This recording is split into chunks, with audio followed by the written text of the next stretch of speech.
ఆంధ్రప్రదేశ్ రాష్ట్రంలో మహిళలు ఇకపై కేవలం ఇంటికే పరిమితం కాకుండా తమ సొంత కాళ్లపై నిలబడి విజయవంతమైన పారిశ్రామికవేత్తలుగా ఎదిగేందుకు కూటమి ప్రభుత్వం ఒక విప్లవాత్మక అడుగు వేసింది. రాష్ట్రంలోని లక్షలాది మంది మహిళల కలలను సాకారం చేసేలా వారి ఆర్థిక ఎదుగుదలకు బాటలు వేస్తూ భారీ రుణ సాయాన్ని ప్రకటించింది. డ్వాక్రా మహిళల ఆశలకు ఆకాశమే అద్దుగా మార్చేలా ప్రభుత్వం తీసుకున్న ఈ నిర్ణయం ఇప్పుడు రాష్ట్ర వ్యాప్తంగా పెను సంచలనంగా మారింది.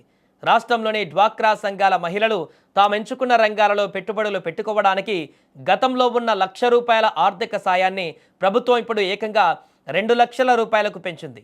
పారిశ్రామికవేత్తలుగా రాణించాలనుకునే మహిళలకు అండగా నిలవాలనే లక్ష్యంగా ఈ నిర్ణయం తీసుకున్నారు. స్త్రీనిధి పథకం కింద ఎటువంటి షూరిటీ లేకుండానే ఒక్కో సభ్యురాలికి గరిష్టంగా 11% వడ్డీతో ఈ ₹2,00,000 రుణాన్ని ప్రభుత్వం అందిస్తోంది. అత్యంత కీలకమైన అంశం ఏమిటంటే ఈ రుణం కోసం దరఖాస్తు చేసుకున్న కేవలం 48 గంటల్లోనే ఆ మొత్తం నేరుగా లబ్ధిదారుల ఖాతాలలో జమ అవుతుంది. 2026-27 ఆర్థిక సంవత్సరంలో దాదాపు 1.5 లక్షల మంది మహిళలను పారిశ్రామికవేత్తలుగా తీర్చిదిద్దాలని ప్రభుత్వం లక్ష్యంగా పెట్టుకుంది. ఇందుకోసం ఏకంగా ₹3,000 కోట్ల భారీ బడ్జెట్ను ప్రభుత్వం కేటాయించింది. ప్రస్తుతం సెర్ఫ్ పరిధిలో రాష్ట్ర వ్యాప్తంగా 8.43 లక్షల సంఘాలు ఉండగా వాటిలో సుమారు 85.75 లక్షల మంది సభ్యులు కొనసాగుతున్నారు. ఇప్పటి వరకు వీరికి స్త్రీనిధి ద్వారా ₹1,00,000 వరకు రుణం లభించేది. అయితే కొత్తగా వ్యాపారం ప్రారంభించాలనుకున్న ఔత్సాహికులకు అదనంగా మరో 2 లక్షలు కలిపి మొత్తం ₹3,00,000 వరకు వ్యక్తిగత రుణం అందించాలని ప్రభుత్వం నిర్ణయించింది.